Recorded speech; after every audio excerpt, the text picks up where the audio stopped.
Sistemas operacionais.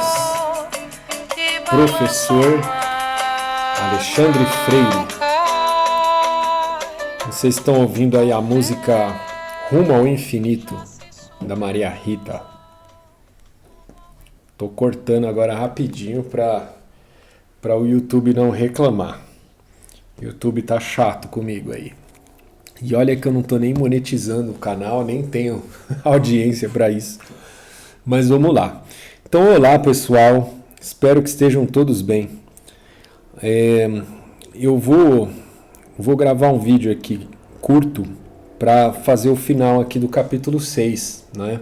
Que é o capítulo de sincronismo de processos, né? Ficou faltando aqui esse finalzinho do capítulo que fala sobre transações, né? Então vamos lá. Transações indivisíveis, né? Aí a gente vai falar desses 4 tópicos aqui, relacionados às transações indivisíveis, né? O modelo do sistema, recuperação baseada em log, pontos de verificação, transações indivisíveis simultâneas. Tá bom? Então, o modelo do sistema. Aqui, ó, qual a preocupação que a gente tem agora, né?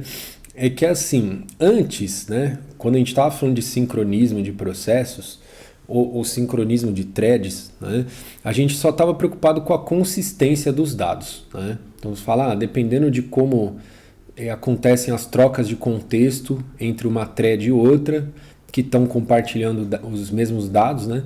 Dependendo de como elas alteram esses dados, pode dar uma inconsistência, né? Era essa a nossa preocupação até aqui, né? Agora, a gente vai ter uma outra preocupação adicional, que é a seguinte, aqui a gente vai chamar de transação, né? Que é um procedimento que você não quer que ele execute pela metade. É claro que assim, falando de um processo qualquer, você não quer que ele execute pela metade, mas quando um processo tem alguma falha, né, e o sistema operacional derruba o processo, digamos que isso não é um problema para o sistema operacional, né? Agora, quando a gente está pensando em transações, né, que alteram bases de dados e tudo, o que a gente quer? Ou que essa operação ela seja executada por inteiro, ou que ela não seja, nada dela seja executado, né? Então, por exemplo, imagina que você vai executar uma transação que vai fazer uma transferência, né? Então a transferência, o que ela vai fazer? Transferência bancária, né? Ela vai tirar o valor de uma conta e vai jogar o valor na outra. Aí imagina que a transferência ela tirou o valor de uma conta, aí caiu o sistema. Então, tipo, você só tirou o valor de uma conta e não colocou na outra. O dinheiro sumiu, certo? O banco vai adorar isso aí, né? Essa falha. Mas é claro que então esse tipo de falha não pode acontecer. Entendeu? Então, ou você conclui a transferência, ou você não faz nada dela, né? Você fala, não consegui fazer nada, né? Aí as duas situações tudo bem. O que não pode é ela executar até a metade só, né? Então, o modelo do sistema é esse, garante que as operações acontecem como uma única unidade lógica de trabalho em sua inteireza ou não acontece, tá bom? Relacionado ao campo de sistemas de banco de dados, tá? Então, geralmente, assim, quem vai controlar isso nem vai ser o sistema operacional, na verdade, tá? Se você tiver um sistema lá que tem uma base de dados que, enfim, por exemplo, né, transações de transferência e tal, quem vai cuidar dessas transações quer dizer, na verdade assim, né, depende do ambiente, né, vamos colocar dessa forma, acho que geralmente você vai querer fazer essas transações dentro do próprio gerenciador de banco de dados, né, então não vai ser o sistema operacional que vai cuidar disso, mas sei lá, né, dependendo do ambiente pode ser que isso seja um trabalho para o sistema operacional. O desafio é assegurar a indivisibilidade apesar das falhas do sistema de computação. Então, o que é uma transação? É uma coleção de instruções ou operações que realizam uma única função lógica. Aqui nos preocupamos com mudanças no armazenamento estável, né? Então, o armazenamento estável é aquele armazenamento que ele persiste, né? Mesmo que você desligue o computador, ele continua lá, né? Por exemplo, no disco, né? Ou então em fita magnética, né? Transação é uma série de operações de leitura e escrita, terminando com uma operação commit, que é para indicar que a transação terminou com sucesso, ou então abort, para dizer que deu alguma falha na transação. Tá? Então a transação termina de um desses dois jeitos aqui. A transação que não terminou com sucesso, ela tem que ser estornada, que ela tem que a gente chama de rollback, né? Então tem que fazer um rollback na transação se ela não... É um meio que desfazer o que ela fez, né? Então o que ela fez pela metade precisa ser desfeito. Então estava na transferência, você tirou o dinheiro de uma conta, aí abortou a transação. Aí o que tem que ser feito? Tem que voltar lá e devolver esse dinheiro para a conta de onde ele saiu, certo? Tipos de meio de armazenamento. Armazenamento volátil, informação armazenada que não sobrevive a falhas do sistema, né? Por exemplo, memória principal, né? Memória RAM, ou cache do processador, né? É memória volátil. Isso a gente viu, acho que lá no capítulo 1 já, né? E o armazenamento não volátil, que são as informações que sobrevivem à falha, né? Que é a informação do disco ou na fita. Agora aqui a gente, né, vai fazer uma distinção aqui, ó, entre armazenamento não volátil e armazenamento estável. Tá? Geralmente a gente meio que costuma chamar essas duas coisas com o mesmo nome. Mas né, nesse capítulo aqui agora a gente vai fazer uma distinção. Então armazenamento não volátil é simplesmente um armazenamento básico em disco, né, ou em fita magnética. Tá? Desses que se você desligar o computador ele não vai apagar. Né? Agora armazenamento estável vai ser um conceito aqui mais forte do que isso. Tá? Então armazenamento estável para a gente aqui agora vai ser o que? Informação nunca se perde. Tá? Isso na verdade só existe em teoria. Tá? Na prática você nunca vai ter como garantir isso. Tá? Aí o que é feito para tentar atingir isso são mecanismos de tolerância à falha. Tá? E esses mecanismos eles envolvem replicação de dados, tá? Então tem o RAID aqui, que é um jeito de você usar vários discos diferentes e replicar os dados nesses discos, de forma que se um disco queimar, lá der um problema, ainda tem outros que tem réplicas daquele dado e consegue continuar operando sem perder nenhum dado, tá? Então nenhum disco que você perder... todos os dados, né, que estiverem lá no disco que falhou, eles estão replicados em algum lugar, tá bom? E aí essa replicação, ó, é para dispositivos com modos de falha independentes, porque de repente você coloca, sei lá, vários discos na mesma máquina, aí dá um problema na máquina, a máquina pega fogo, sei lá, aí queima todos os discos. Então não adianta, né? Então você tem que pensar na segurança. É claro que isso vai depender também do valor da informação que você tem, né? Porque isso que eu estou falando de pegar fogo é uma coisa que você tem que levar em conta mesmo. E se ocorrer um incêndio, por exemplo, no prédio da empresa, né? Geralmente as grandes empresas elas vão ter um seguro lá. Então eles não vão perder patrimônio, né? O seguro vai cobrir, né, todo o prédio, né, as máquinas. Só que e os dados? Como que você faz para não perder os dados? Né?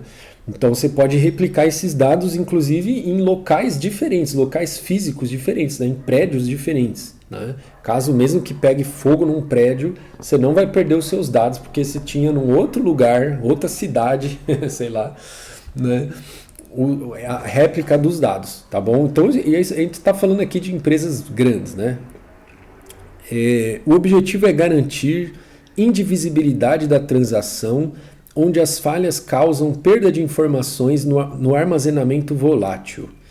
Tá? Então aqui, ó, o conceito aqui está claro, né, do que é armazenamento estável. Tá? É mais forte do que simplesmente não volátil. Tá? Ele usa mecanismos de dispositivos, né, de armazenamento não volátil, mas com mecanismos de tolerância à falha, porque esses dispositivos podem falhar. Tá? Então, o armazenamento estável é mais forte do que simplesmente não volátil. Né? E agora, o objetivo nosso aqui, para os próximos slides aqui, qual que é? É garantir a indivisibilidade das transações quando acontecer alguma falha no armazenamento volátil, tá? Então na memória RAM lá, tá? Então o sistema caiu, teve um erro. Aí, a hora que o sistema voltar, o sistema precisa ser restaurado, tá? Então não pode haver perda de dados tanto no armazenamento estável, como também o que você tinha na memória lá volátil precisa ser recuperado, precisa ser voltar ao estado que estava antes do sistema cair, para o sistema poder voltar a operar, certo? Então essas transações elas têm que ser indivisíveis, tá? Então ou você executa ela toda ou você não executa nada, tá? Então se falhar no meio da execução você vai ter que fazer rollback lá, voltar e desfazer, né? Quando o sistema for entrar em estado de recuperação, certo? Então caiu o sistema, a hora que ele for se recuperar, você vai ter que recuperar o estado que estava a memória volátil. Tá? Eu estou dando alguns spoilers aqui que a gente já vai ver, mas só para vocês já terem uma noção do que espera vocês aí pela frente. Né? Então, ou seja, o que eu preciso fazer para recuperar o estado da memória volátil? Eu vou precisar refazer algumas transações, né? Porque eu falo, eu comecei aqui um período X aqui, comecei meu dia aqui, fiz não sei quantas transações, aí eu estava fazendo essa transação aqui, puf, caiu o sistema. A hora que eu voltar, o que eu vou fazer? Eu vou ter que desfazer essa operação que estava no meio, que possivelmente ela alterou lá coisas na base de dados sem concluir, então eu vou ter que desfazer essa transação. E agora, essas que já tinham concluído e que, portanto, não tem problema nenhum lá na base de dados, eu preciso refazer essas transações para eu restaurar o estado da memória volátil. Entendeu? Porque as transações elas alteram também a memória volátil. Né? Certo? Então é isso que eu preciso me preocupar, tá bom? Recuperação baseada em log. Registro de informações em armazenamento estável sobre todas as modificações feitas por uma transação. Tá? Então eu vou ter um log lá, tudo que acontece na transação, eu vou gravar alguma coisa lá no log para dizer o que eu estava fazendo. Né? Mais comum é o login write ahead. Log em armazenamento estável, cada registro de log descreve a operação de escrita de única transação, incluindo. Então aqui cada linha do log lá vai estar lá o nome da transação, qual é o item de dados. Então eu estou na tabela de funcionários alterando o campo salário do funcionário. Qual que era o valor antigo? Qual que é o valor novo que eu estou alterando agora? Né? Aí no log, o que ele vai fazer? Ele vai ter uma marcação de início da transação. Então ele vai logar lá. Ó. Estou iniciando a transação tal, transação TI. Beleza. Aí depois ele vai fazer uma série de operações. Né? As operações de leitura aqui elas não alteram o estado dos dados. Né? Então eu não preciso gravar no log. Tá? Eu só vou gravar no log as operações de escrita, tá? Que são as que alteram dados. Né? E aí então cada operação de escrita que a transação fizer vai logar lá. Ó. Então essa transação... E também imagina que assim, né, as transações elas são concorrentes, tá? Então vai ter várias transações acontecendo ao mesmo tempo. Então por isso que eu preciso sempre, eu não posso simplesmente colocar que a transação TI inicia e depois gravar tudo que ela faz sem associar a operação ao nome da transação.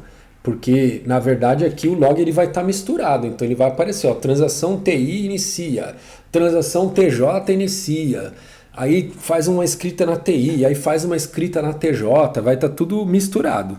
Tá? Então aí cada operação da transação ela vai sendo logada lá. Né? Aí depois, quando terminar deixa eu ver aqui. Tá, isso. Então, quando a transação terminar com sucesso, aí ele vai colocar lá, ó, TI confirma. Então, concluiu a transação com sucesso. Entrada de log precisa alcançar o armazenamento estável antes que a operação ocorra. Tá? Então ele sempre vai fazer o log primeiro, então ele fala, eu vou escrever isso aqui. Ó. Então primeiro ele escreve no log e depois ele faz a transação de fato. A transação não, desculpa, a operação de fato. Tá bom?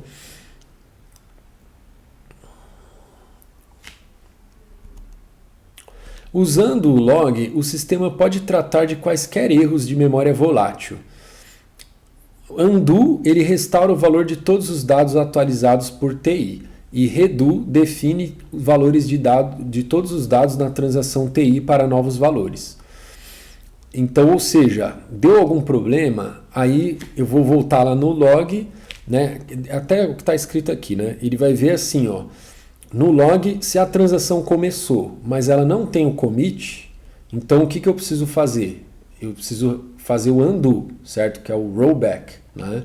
Então eu fiz algumas operações, mas como eu não concluí a transação e eu queria, né, ou tudo ou nada, então tipo, se não tem commit é nada, então vou ter que desfazer as coisas que ela já fez. Agora, se tiver commit, significa que ela fez com sucesso tudo o que ela queria fazer. Então eu só preciso chamar o redo para restaurar a memória volátil, porque o que ela já fez lá na memória estável, no armazenamento estável, já está feito. Tá? Eu só quero agora restaurar a memória volátil, por isso que eu faço o redo. Aí aqui, ó, o undo e o redo, eles devem ser idempotentes. O que isso significa? Se eu executar várias vezes o undo, tem que ter o mesmo efeito de executar uma vez só o undo. E a mesma coisa para o redo. Tá? Isso porque assim, né, de repente pode acontecer uma falha bem a hora que você está fazendo a recuperação. Né? Então você rodou uma vez o redo, aí falhou, aí você vai rodar de novo o redo. Né? Então você quer que isso tenha efeito de ter feito uma vez só o redo. Então, por mais que você tenha que chamar o redo ou o undo várias vezes, você quer que seja equivalente a ter chamado uma vez só. Pontos de verificação. Porque aqui, ó, qual que é o problema, né? Imagina que você começou lá o dia, né? Aí teve várias transações lá, milhares de transações, de repente dá um erro. Aí você vai ter que voltar, olhar esse log inteiro, de repente fazer vários undos e vários redos aí, né, que ficaram para trás. E isso vai dar muito trabalho, né? A recuperação vai ser muito lenta, tá? Então aqui o ponto de verificação é o quê? De tempos em tempos, o que ele faz? Ó, pontos de verificação encurtam log e tempo de recuperação. Esquema de ponto de verificação. Então, o que é um ponto de verificação? Né? Enviar todos os registradores de log atualmente no armazenamento volátil para o armazenamento estável. Então, ele fala assim, ó, eu sei quais são as coisas que me importam. Né? Deixa eu terminar de ler aqui. Ó. Enviar todos os dados modificados do armazenamento volátil para o armazenamento estável. Depois, enviar um registro de log checkpoint para o log no armazenamento estável. Né? Então, ou seja, aqui ó, essa coisa dos dados modificados. Né? Então eu sei tudo o que me importa. Tá? Eu falo, ó, os dados que eu preciso manter aqui na minha memória volátil são esses aqui. Né? Aí, em algum momento, eu vou pegar esses dados e vou jogar lá no log. Vou falar, ó, até esse ponto aqui, quais foram as transações que fizeram com que eu chegasse nesse estado aqui. Né? Todas elas já foram feito commit. Né? Eu já fiz commit em todas elas. Então, agora eu salvo o meu estado atual, que se acontecer de eu precisar recuperar esse estado atual, eu não preciso refazer as transações. Eu tenho já o meu estado atual. Né? Eu tenho os dados que eu quero restaurar. Então você restaura o dado direto, você não precisa refazer as transações. Né? Então isso eu estou falando das transações que já fizeram commit, tá? Então, porque as transações que já fizeram commit são aquelas que, mesmo que caia o sistema, eu não preciso mexer nela, refazer elas para arrumar o armazenamento estável. Eu só precisaria refazer elas para restaurar o estado do armazenamento volátil, certo? Então aqui no caso, em vez de você ter que refazer a transação, você só quer guardar quais os dados, como que ficaram esses dados depois da transação. Então você fala, eu tenho saldo de... É que eu estou dando um exemplo aqui que provavelmente isso não é necessário, tá? Porque saldo de conta, esse tipo de coisa, toda vez que uma transação precisar de um saldo de conta, ela vai buscar na base de dados, né? Então eu teria que bolar aqui um outro exemplo de algo que fique lá na memória volátil e que, né, assim, as transações vão alterando ao longo do tempo, tá? Acredito que o saldo não é um exemplo para isso. Mas então imagina nesse contexto em que o que me importa é manter o estado da memória volátil. Então eu falo, quais são os dados que me interessam? São esses aqui. E aí as transações estão mexendo nesses dados. Em algum momento eu falo, opa, peraí, deixa eu fazer um checkpoint no log. Eu vou pegar os dados que me interessam, vou salvar no log, né? Aí vou marcar lá, checkpoint. Aí quando eu marquei checkpoint, eu sei que esse era o estado da memória volátil depois dele ter dado commit em todas as transações que deram commit antes desse checkpoint que eu coloquei lá no log. Então eu não vou precisar fazer redo em nenhuma delas, tá? Em nenhuma delas que eu estou falando das que fizeram commit antes do checkpoint, certo? Então na hora de eu restaurar o sistema, basta eu restaurar esses dados lá direto, né? Eu falo, era assim que estava a memória, né? Agora, a recuperação só inclui transações que iniciaram antes do checkpoint, mas que não terminaram, né? Então, certo? Porque aí assim, calma aí, deixa eu só ler aqui de novo. Agora a recuperação só inclui TI, tal que TI.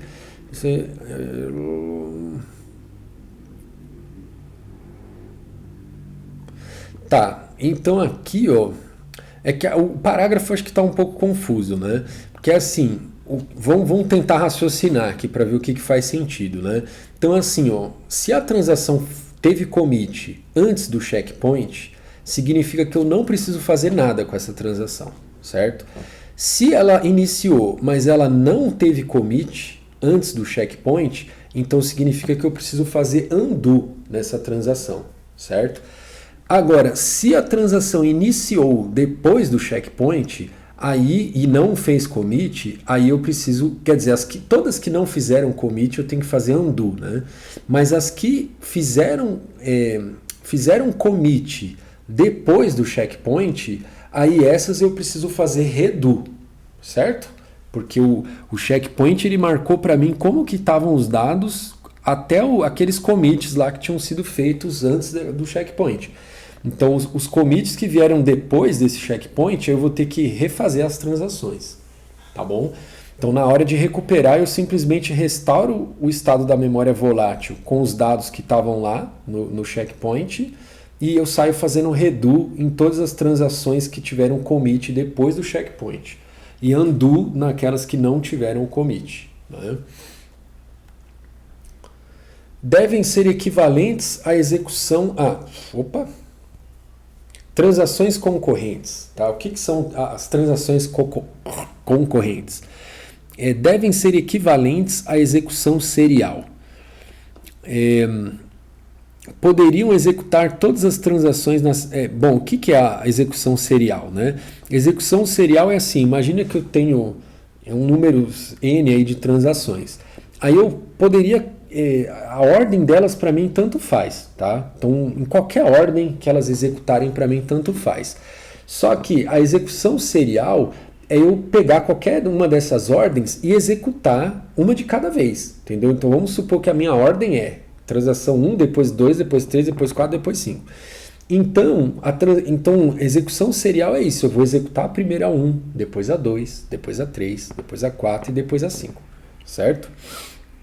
Só que transação concorrente, o que é a concorrência? É a mesma coisa que a gente estava vendo lá nas threads. Você vai executando um pouquinho de cada um. Então você vai pegar as transações concorrentes, vai ter um pouquinho de operação de cada transação, né? Só que essas trocas de contexto aí, elas precisam, no frigir dos ovos, lá no final das contas, elas precisam ser equivalentes a uma execução serial, tá bom? Para não dar inconsistência nos dados, certo? Poderiam executar todas as transações na sessão crítica, né? A gente poderia usar o conceito lá que a gente viu de sessão crítica, né? Então falar, eu pego a transação inteira e executo tipo como uma sessão crítica.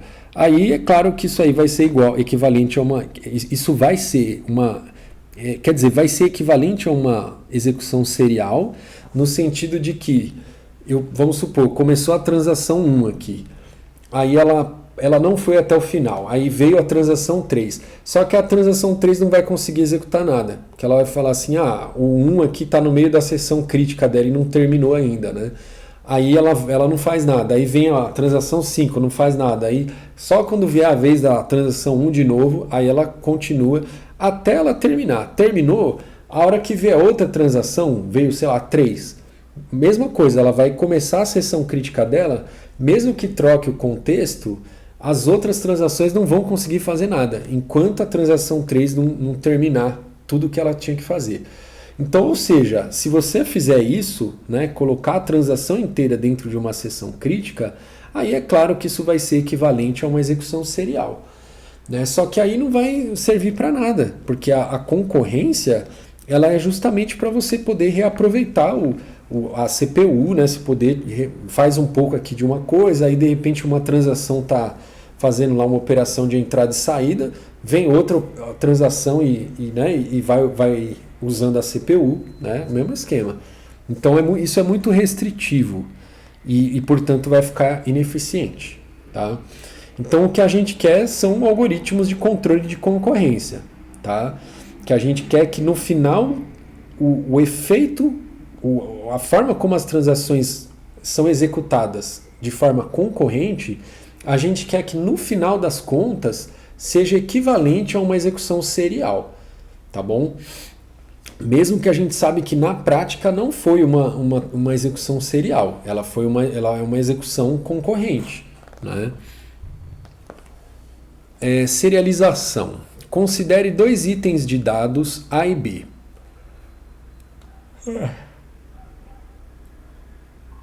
Considere as transações T0 e T1. Execute T0 e T1 de forma indivisível. Sequência de execução chamada schedule.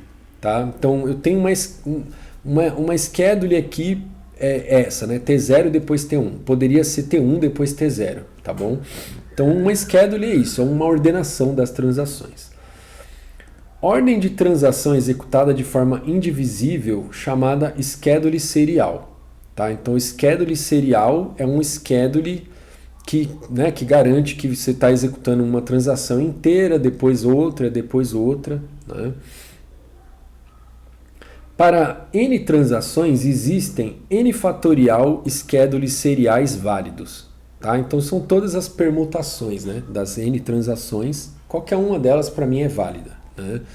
Então eu tenho N fatorial schedules seriais válidos.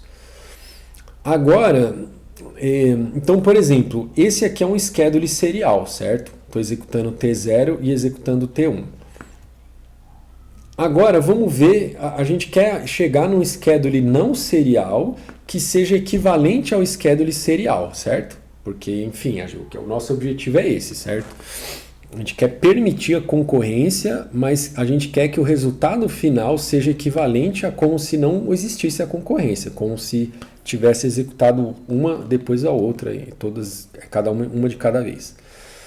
Schedule não serial. Schedule não serial permite execução sobreposta. Execução resultante não necessariamente incorreta. Considere schedule S operações OI e OJ. Aqui o schedule que a gente está falando, como ele é não serial, aí a gente está falando das operações, tá? E não das transações, né? Então, conflito, a gente fala que essas operações elas estão em conflito. Então, não, agora o OI e o OJ não são transações, tá? São operações. Por exemplo, ó, isso aqui é uma operação, read A. Essa aqui é outra operação, read B, tá bom? Então, ó, duas operações elas estão em conflito se elas acessam o mesmo item de dados com pelo menos uma escrita, tá? Então, por exemplo, ó, read A com write A, elas estão em conflito, porque elas acessam o mesmo item de dados e tem pelo menos uma escrita, né? Agora, é claro que como elas são da mesma transação, né, então não tem problema. Aliás, deixa eu ver aqui, ele fala do... ele não chega a falar aqui, mas a gente pode pensar nisso, né? Que assim, só faz sentido essa coisa do conflito. Não, minto. Porque o conflito aqui, no caso, eu não posso inverter. Não, mas isso não. Eu tô falando e tô pensando alto. É porque assim, a gente nunca pode inverter a ordem das operações dentro da mesma transação, certo? Isso é óbvio, né? Então, é claro que não vai ter conflito dentro da mesma transação, certo? O conflito ele ocorre com transações diferentes. Então, por exemplo, se eu pegar esse write A com esse read A do T1, né? Então write A do T0 com read A do T1, isso aqui está em conflito. Tá? São duas operações que acessam o mesmo item de dados de transações diferentes, né? E que pelo menos uma delas faz escrita. Tá? Porque se fosse leitura não teria conflito. Tá? Os dois estão lendo o mesmo dado, não há conflito. Né?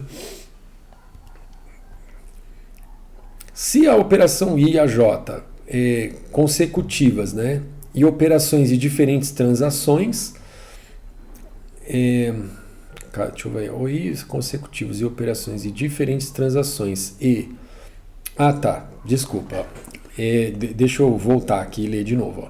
Se eu tenho duas operações aqui, OI e OJ consecutivas, né, e elas são de diferentes transações, mas elas não estão em conflito, então se eu trocar a ordem delas, né, não tem problema, tá? Então eu vou chamar desse schedule S' aqui, ó, é o schedule em que eu troco a ordem dessas operações, tá bom? Então, ó, de novo, tá? No schedule não serial, a gente não faz o schedule das transações, a gente faz o schedule das operações, tá? Então aqui, ó, é um schedule serial, que a gente está falando, vai a transação 0, depois vai a transação 1. Então a gente faz o schedule das transações. Agora, no schedule não serial, a gente faz o schedule das operações, tá? Então, aí ele está falando, ó, se você pegar, por exemplo, ó, write B com read A, eles não estão em conflito, porque eles não estão acessando o mesmo dado, né? Então são duas transações consecutivas que não estão em conflito, porque elas não acessam o mesmo dado. Elas são de transações diferentes, mas elas não estão em conflito porque elas não acessam o mesmo dado. Então eu poderia trocar a ordem aqui. Ó. Poderia chamar primeiro o read A e depois chamar o write B. Certo? Não teria problema nenhum fazer isso.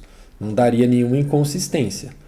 Tá? Então daí já dá para começar a ver que assim, dá para você fazer trocas de contexto, né? Executar um pouco de uma transação, um pouco da outra, desde que você consiga controlar aqui as coisas para não dar problema, tá bom? Então essas trocas aqui elas não vão dar problema, porque elas estão trocando operações que não estão em conflito.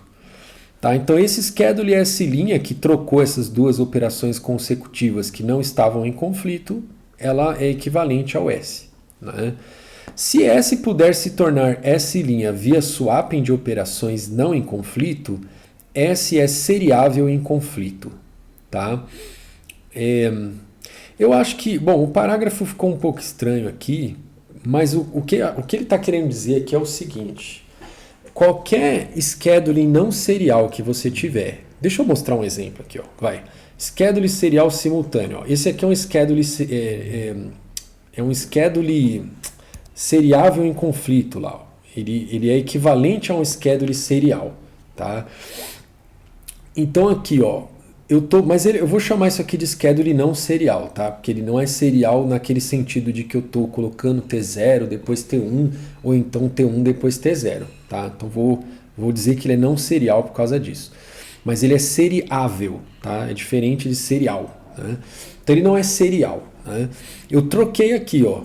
Então o read e write dessa transação ocorreram aqui antes de ocorrer o read e write B da T0, né? E esse schedule aqui, ele é equivalente ao outro schedule lá, esse schedule aqui, ó, serial. Por quê? Porque eu consigo chegar nesse schedule serial fazendo essas trocas, aplicando essa regra aqui, ó, pegar transações consecutivas que não estão em conflito e trocar. Eu consigo pegar esse schedule e só fazendo essas trocas chegar nesse schedule serial aqui. Ou vice-versa também, né? Sair desse schedule e fazendo essas trocas e chegar nesse. Tá? É a mesma coisa, né? Então você vê que, por exemplo, ó, write A com read B não estão em conflito, porque eles não acessam o mesmo item de dados. Então eu poderia trocar esses dois, a ordem deles. Aí uma vez que eu troquei esses dois, o read B agora eu ia olhar com o read A, também não está em conflito, os dois são de leitura. Aí eu poderia trocar, então troquei, subi então o read B lá para cima. Aí agora eu vou olhar write B com write A, mesma coisa, não está em conflito porque não é o mesmo dado. Aí eu troco write A com write B. Aí eu vou olhar write B com read A, eles não estão olhando para o mesmo item de dado, posso trocar. Ou seja, eu fui trocando sempre operações consecutivas que não estavam em conflito, fui fazendo essas trocas até eu chegar nisso aqui, ó. Então esse schedule aqui é equivalente a esse, né? Basicamente é equivalente a esse. Quando eu executar desse jeito aqui, o resultado final vai ser equivalente a como se eu tivesse executado esse schedule aqui, serial. Tá bom? Então para mim não tem problema, certo? Né? Porque tipo, para mim tudo que eu queria era justamente, né, evitar inconsistência de dados. Certo? Então eu quero permitir a concorrência, né? Executo um pouco de uma, um pouco da outra, só que no final das contas eu quero que o resultado final seja como se eu tivesse executado um schedule serial. Beleza?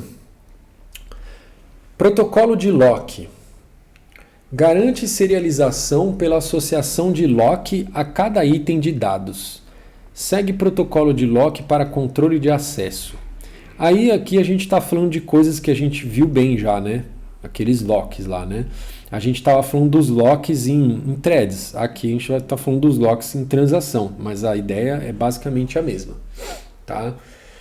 Então tem dois tipos de lock, o lock compartilhado e o lock exclusivo, né? Que foi bem o que a gente viu lá no algoritmo dos leitores e escritores, né? O lock compartilhado era o lock do leitor, né, que vários leitores podem ler ao mesmo tempo. Então, o lock compartilhado. E o lock exclusivo era o lock dos escritores, né, que aí uma vez que algum escritor vai escrever, ele tem que estar com o dado só para ele, né, exclusivo. Tá? Então, o lock compartilhado, a transação TI tem lock de modo compartilhado no item Q. E a transação TI pode ler mas não pode escrever, tá? Então no lock compartilhado ela não tem poder, não tem permissão para escrever, tá? Então você podia até chamar de lock de leitura, né? E o lock exclusivo, aí sim, né? A transação ela tem o lock em modo exclusivo do dado Q, do objeto do objeto Q, e a transação pode ler e escrever nesse Q aqui, tá bom? É claro que você só vai usar o lock exclusivo se você quer escrever, né? Se você só quer ler, você não vai usar lock exclusivo, né? Exige que cada transação no item Q adquira lock apropriado. Então, eu nunca vou poder modificar nenhum dado sem eu fazer o lock dele primeiro. Se lock já for mantido, nova solicitação pode ter que esperar, né? Então, eu vou fazer uma solicitação... né? Tipo, quando eu quero um lock, mas aí o objeto já está com o lock, né? Outra transação já pegou o lock.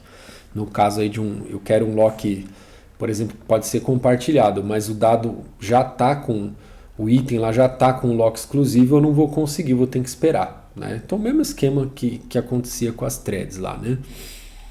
Protocolo de lock em duas fases, também a mesma coisa que a gente viu lá nas threads, né? Que as duas fases aqui no caso é a fase em que você obtém os locks e a fase em que você libera os locks, né?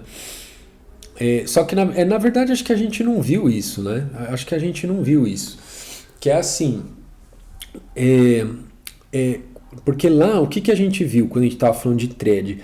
Antes de eu pegar, eu tenho que, né? Eu quero manipular lá um dado compartilhado, então eu pego o lock daquele dado e aí depois eu tenho que soltar o lock, né? Foi isso que a gente viu. Mas aqui a gente está falando de um protocolo que é assim, a minha transação ela não pode ficar pegando lock, solta lock, pega lock, solta lock, pega lock, solta lock. Ela vai ter tipo duas fases só. A fase em que ela é a fase de crescimento, que é a fase que ela vai pegando todos os locks que ela vai precisar, e aí depois a fase de encolhimento, que é a fase que ela vai soltando todos os locks. Então é um tipo específico aqui de protocolo, né? Só que isso também não resolve aqui o problema do deadlock, né? Porque o problema do deadlock lá é assim, né? Vocês lembram, né?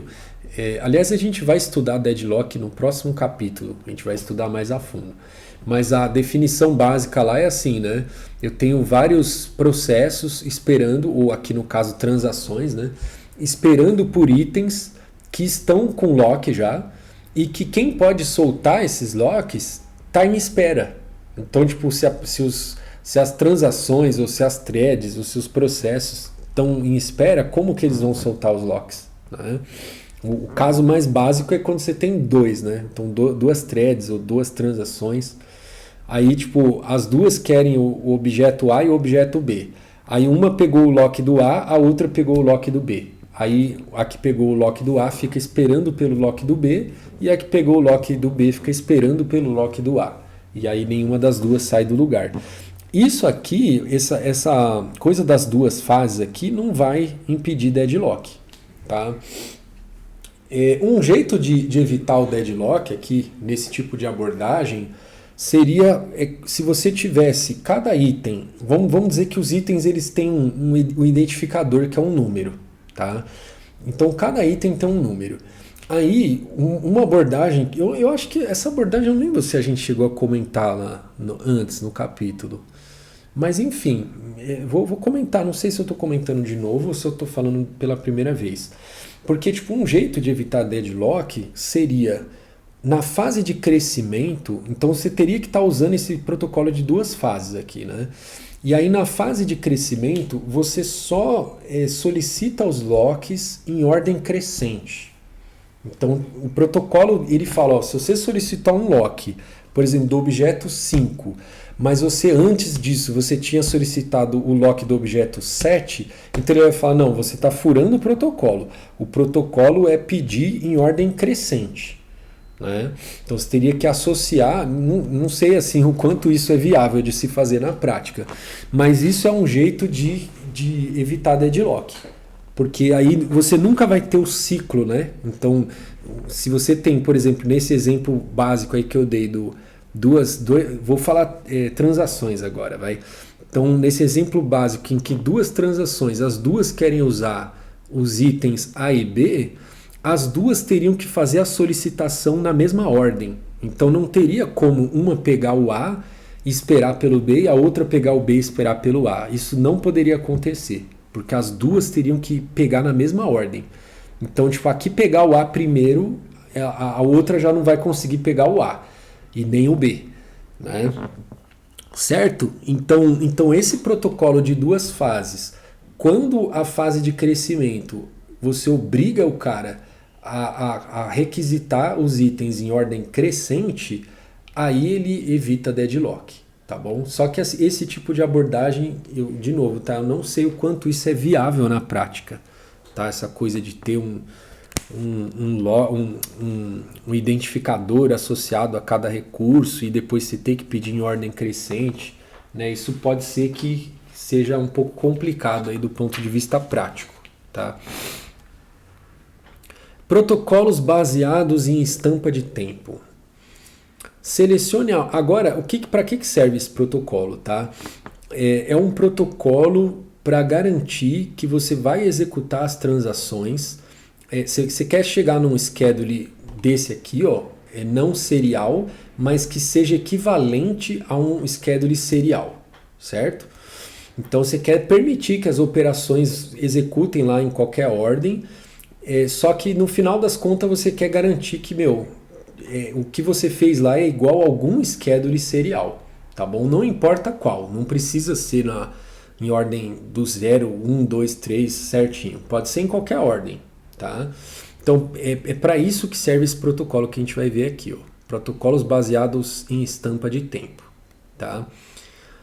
Bom, inicialmente ele vai colocar uma timestamp, tá? Esse TS aqui é de timestamp, que é a estampa de tempo. Ele vai colocar nas transações uma estampa de tempo de acordo com a ordem de chegada, tá bom? Inicialmente, tá? Então não significa que no final ele vai conseguir entregar um schedule não serial, mas que seja equivalente ao serial nessa ordem de chegada, tá? Ele não precisa ser assim, tá bom? Vocês vão ver que inicialmente é isso, né? Inicialmente ele coloca esse timestamp na ordem de chegada, mas aí depois pode ser que dê umas falhas aí no caminho, ele vai desfazer a transação, vai jogar a transação para depois e vai empurrar a transação para frente. Então, ou seja, essa ordem depois ela pode ser permutada, tá? Mas vamos entender o protocolo aqui, ó. Então, no começo, ó, selecione a ordem entre as transações com antecedência. Por exemplo, ordenação por estampa de tempo, né? Transação TI associada à estampa de tempo TS antes que TI inicie, tá? Então, antes da transação iniciar, eu associei a ela uma estampa de tempo, né? Então, vamos supor que foi na ordem de chegada, tá? Depois... então aqui, ó, né? No começo, tá? No começo, se a estampa de tempo de I for menor do que a estampa de tempo de J, significa que o TI entrou no sistema antes de TJ, tá? Ou seja, para fazer isso, você pode gerar essa estampa de tempo pelo clock do sistema ou como contador lógico incrementado em cada entrada de transação. Beleza. Estampas de tempo determinam a ordem de serialização, né? De novo, eu estou falando assim, a princípio, tá? Depois essa ordem pode ser permutada, tá? Então, a princípio, o que eu quero? Que se a timestamp da TI for menor do que a timestamp da TJ, o sistema deve garantir schedule produzido equivalente a schedule serial onde TI aparece antes de TJ, tá? Então, no começo, ele está tentando construir um schedule que seja equivalente ao schedule serial, que são as transações na ordem de chegada delas. Tá? Inicialmente é isso. Item de dados que, aí eu vou colocar estampas de tempo nos itens de dado. Tá? Ele vai ter uma estampa de leitura e uma estampa de escrita. Tá? Então a estampa R é a de leitura e a estampa W é a de escrita. Tá? Agora essa estampa está associada ao item de dado. Tá? E aí como que eu vou colocando essas estampas aqui? Ó? O item, a estampa de escrita do Q vai ser a maior estampa de tempo de qualquer transação que executou a escrita em Q com sucesso. Tá? Então... se eu tinha uma transação lá que fez a escrita no Q e essa transação, o timestamp dela era 5, aí eu vou colocar a estampa do W igual a 5. Aí veio depois uma outra, que era 8, executou a escrita no Q, aí ele vai mudar o estampa W para 8. Tá? Então ele sempre vai guardar a maior estampa de tempo de qualquer transação que fez a escrita no Q. Tá bom? Estampa R é a mesma coisa, só que com leitura, né? Então ela vai guardar a maior estampa de tempo da transação que fez leitura em Q, bem sucedido. Atualizado sempre que read ou write é executado. tá bom? Então, por exemplo, se uma transação, porque aqui não é a última que fez, tá? É a maior estampa de tempo. Então imagina que a transação 10 fez uma leitura no Q. Aí a estampa R do Q vai ser 10. Aí veio uma outra transação 5, fez a leitura no Q, a estampa R do Q vai continuar sendo 10, tá bom? Ele não guarda... na verdade, assim, depois vamos olhar aqui o protocolo para ver o que acontece, mas assim, se fosse feito, né, um read desse jeito que eu falei, a estampa que ia ficar lá é a maior estampa de tempo da leitura bem sucedida, tá bom? É que eu tô falando isso porque aí agora a gente tem que olhar aqui, porque cada situação aqui a gente vai ver se a gente aceita, né? O protocolo vai ver se ele aceita ou se ele rejeita a operação, tá? Para poder garantir lá a história toda da equivalência com o schedule serial, né? Protocolo de ordenação por estampa de tempo garante que qualquer read e write em conflito sejam executados na ordem da estampa de tempo. Suponha que TI execute um read Q. Agora, né? Agora é que são elas. Vamos ver quando que a operação é aceita e quando que ela é rejeitada, né? Então a minha transação TI ela quer fazer uma leitura no Q. Aí ela vai olhar, bom, se o timestamp aqui da transação for menor do que a estampa de escrita do item Q, então o que acontece? Essa transação TI, ela precisa ler o valor de Q que já foi modificado. Então assim, né? Se a estampa de escrita do Q ela está maior do que a estampa da transação, que vai fazer a leitura agora, o que acontece, né?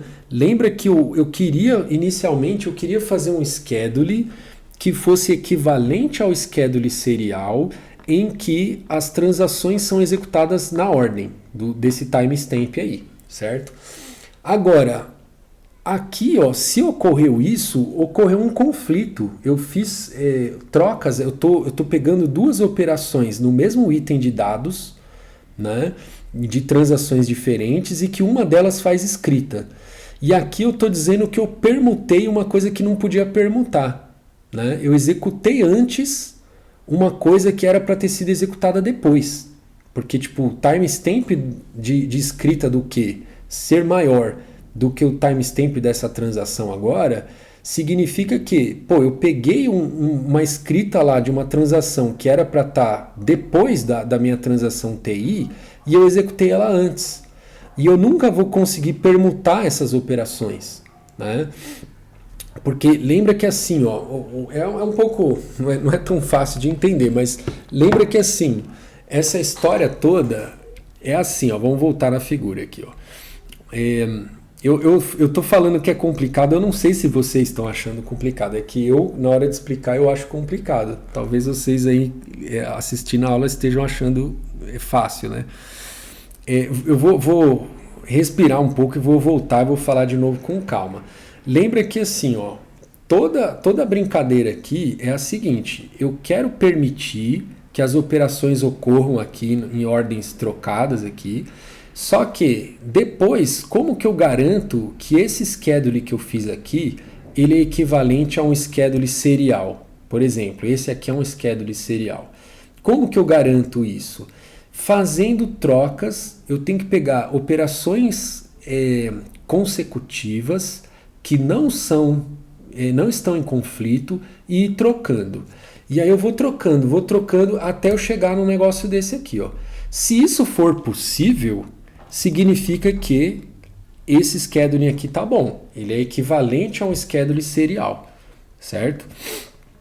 Lá, então, certo? É esse o negócio. Eu queria estar olhando para a cara de vocês agora, que eu queria ver vocês balançando a cabeça, ou então a cara de vocês assim balançando negativamente, né?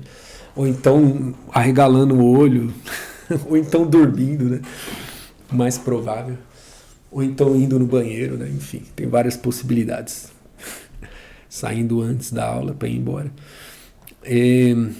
Mas enfim, eu espero que se vocês não estão entendendo, volta aí um pouco o vídeo, escuta de novo o que eu falei e vê se vocês entendem isso, tá? Porque a questão toda aqui é essa, tipo, eu tenho que garantir que depois, não importa como que eu deixei a ordem das operações, o que importa é que depois, se eu for fazendo troca de operações consecutivas que não estão em conflito, aí fazendo essas trocas eu consigo chegar num schedule serial, tá bom?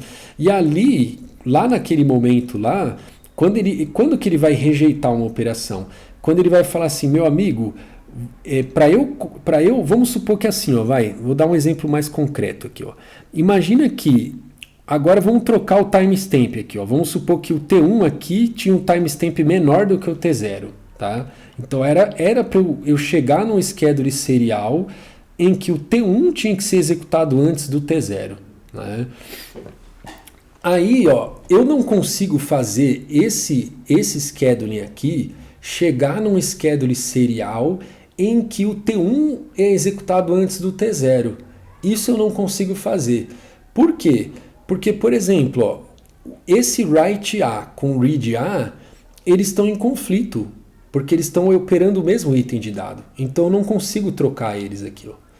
Então, como é que eu vou fazer esse read chegar aqui em cima, que é onde ele tinha que estar, né? Eu queria colocar esses 4 caras aqui em cima e esses 4 aqui para baixo, para chegar nesse scheduling aí que eu falei, né? Mas eu não vou conseguir, porque eu não vou conseguir trocar essas duas aqui, ó, né? Esse read A com esse write A aqui também não vou, né? Então, mesmo que eu conseguisse fazer algumas permutações aqui, em algum momento eu ia ter que permutar esse read A com esse write A aqui, ó, para esse cara subir e esse cara descer. Em algum momento essa permutação ia ter que acontecer. E ela não pode acontecer, porque são 2 itens, né, de transações diferentes que operam o mesmo dado, então eles estão em conflito. Ou seja, então esse schedule aqui, ele não é equivalente a nenhum schedule serial em que o T1 é executado antes do T0, certo?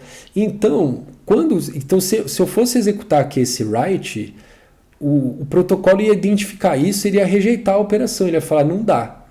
Você não vai conseguir. Se você fizer isso, eu não consigo garantir para você que esse schedule que você está fazendo é equivalente a um schedule serial naquela ordem que tinha que ser, que era a ordem dos timestamps, tá? Das estampas de tempo lá.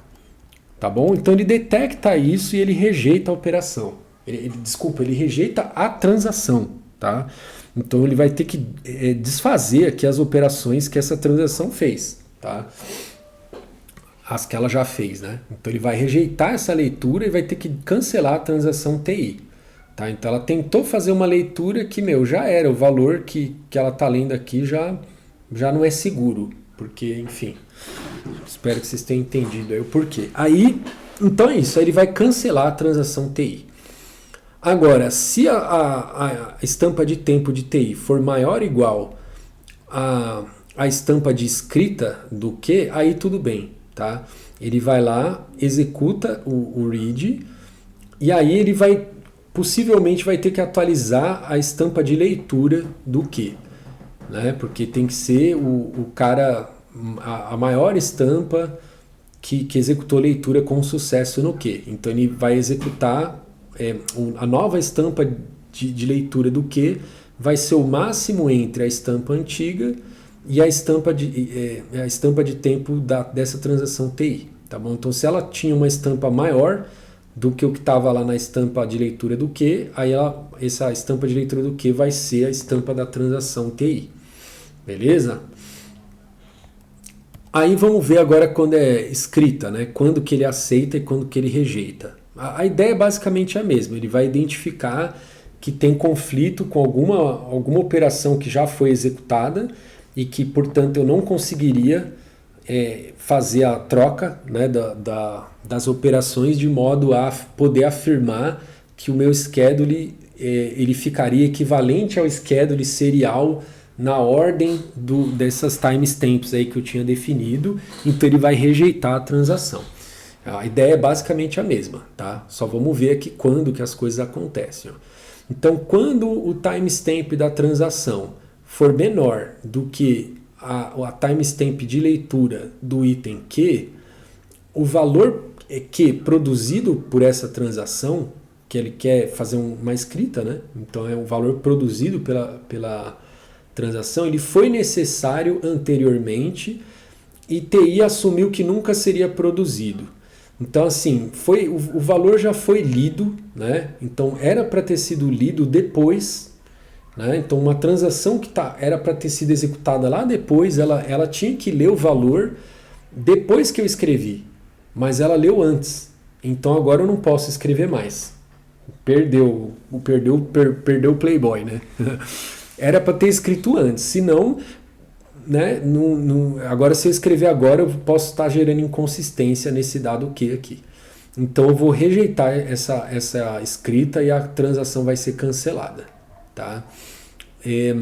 Mesma coisa também se acontece isso com a escrita, né? Então, se o meu timestamp for menor do que a timestamp de escrita do Q, então o TI está tentando escrever valor obsoleto de Q, né? Então ele está dizendo aqui, uma transação que era para ter escrito antes de mim, ela já escreveu. Então agora eu não posso mais escrever, né? Então, rejeitada essa transação. A operação é rejeitada e a transação é cancelada. Caso contrário, aí sim pode executar o write com sucesso, tá? E aqui ele não está falando nada, mas assim, né? A estampa de escrita do Q, ela vai ser atualizada, né? Porque aqui, ó, no caso, para eu escrever aqui é porque a minha estampa, ela nunca vai ser igual, né? Ela vai ser maior, né? Quer dizer, ela pode ser igual, né? Se eu mesmo escrevi e vou escrever de novo, pode ser que seja igual. Mas se ela for maior, se a minha estampa for maior do que a estampa de escrita lá do Q, vai ter que ser atualizado, tá bom? Igual ele atualizou a estampa aqui da leitura, né? Ele vai ter que atualizar também a estampa da escrita, tá? Do mesmo jeito aqui, vai pegar o máximo do W e com o timestamp da transação. Beleza. Aí até agora você pode estar pensando, né? Assim, poxa, mas qual é a utilidade desse protocolo? Porque ele fica cancelando transação, né? Então não é tão bom assim, né? Na verdade, quando ele cancela a transação, não significa que a transação ela foi cancelada de fato. Só significa que eu perdi aquela ordem do timestamp inicial que eu queria, né? Então, aí ele cancela a transação e dá uma nova estampa de tempo para a transação. E aí ela vai ser reiniciada, tá bom? Então ela meio que... Ela não é que ela foi cancelada, é que cancelada acho que é uma palavra talvez inadequada. Porque a transação ela volta, mas depois ela é meio que desfeita, mas depois ela vai ser refeita. Depois em algum momento ela vai ser executada, tá bom? Então, ou seja, o que acontece com ela é isso, ela vai ganhar uma nova estampa de tempo. Então é como se ela fosse para o final da fila, né? Porque agora essa nova estampa de tempo vai ser maior do que todas as outras que tinham lá. Então meio que ela foi para o final da fila, tá bom? Aí então fazendo isso, em algum momento você vai conseguir executar todas as transações, tá bom? Pode ser que dê alguns conflitos, aí a transação vai para o final da fila e tal. E nessas idas de final da fila, você está trocando aquela ordem inicial, né? Porque inicialmente você tinha pensado em fazer o schedule que fosse equivalente a um schedule serial na ordem de chegada das transações. Só que à medida em que aconteceu de algumas transações irem para o final da fila, aí você mudou o timestamp, então já é outra ordem, não é mais aquela ordem. Mas quando terminar isso tudo, quando você executar todas as transações, você garante que o schedule que você fez, ele é equivalente a algum schedule serial, né? Em alguma ordem lá, que era o que a gente queria, certo? A gente não tinha esse compromisso de executar as transações tipo, em nenhuma ordem específica, tá bom? A única coisa que a gente queria é que ela fosse equivalente a um schedule serial. Isso o protocolo garante, tá bom?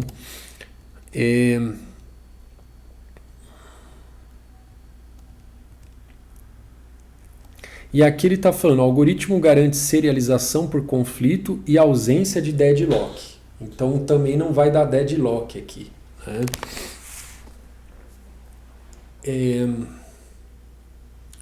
Aqui não vai dar deadlock porque Deixa eu pensar aqui.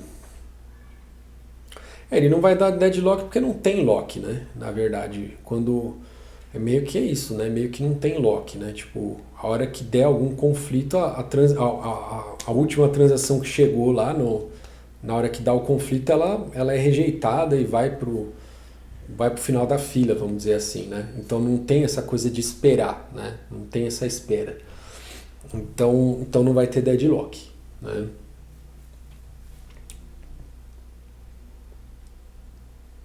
Se bem que, olha, na verdade assim, né?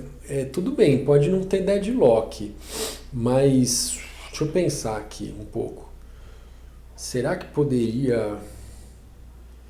Não, eu estava pensando se de repente poderia acontecer de o processo nunca terminar, né? Esse procedimento nunca terminar, né? Acontecer das transações ficarem indo para o fim da fila e vai de novo para o fim da fila e vai de novo e nunca termina o processo, né? Eu tenho a impressão de que isso não ocorre, né? Porque ele sempre, em algum momento, quando ele puxa uma transação, ele vai começar. Não, acho que não tem como ele não progredir, né? Que isso seria o não progresso lá, né? Isso acho que não tem como acontecer, não. Eu não vou detalhar isso, não. Pensa aí vocês aí. Eu acho que isso não. Eu acho não. Isso não acontece, né?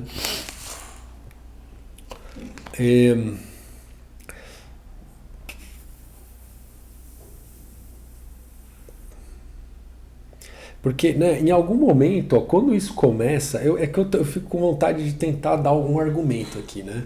Porque, tipo, sempre, assim, nunca vai acontecer de ir pro final da fila. O que eu chamo de final da fila é isso aqui, né?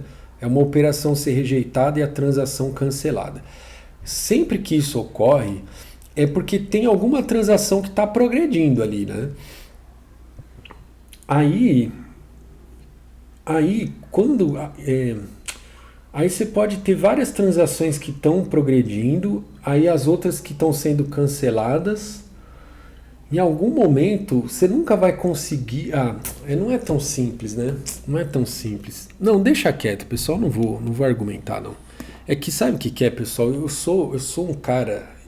Vocês sabem que eu não sou especialista em sistemas operacionais, né? A minha área de pesquisa é otimização combinatória, né? É disso que eu gosto. E otimização combinatória, então eu gosto de provar as coisas, sabe? Então tem um algoritmo, eu quero provar que o algoritmo está correto e tal. Mas eu acho que para eu fazer isso aqui, eu acho que eu gastaria um tempo aqui, que eu acho que não é o objetivo da nossa aula. Então vou deixar quieto aqui. Mas eu espero que vocês tentem enxergar isso que eu estou falando, que não tem isso que está escrito aqui, né? Não vai ter deadlock. Então, ou seja, e também não vai ter estagnação, né? Aqui ele não está falando, mas não vai ter estagnação, né? A menos que, assim, assumindo que entrou um certo número de transações e a gente vai executar até o final, né? Porque à medida em que vai entrando novas transações, aí eu já não sei se não pode haver estagnação, tá bom? Aí eu já não sei dizer. Beleza? Então é isso, pessoal. Abraços aí.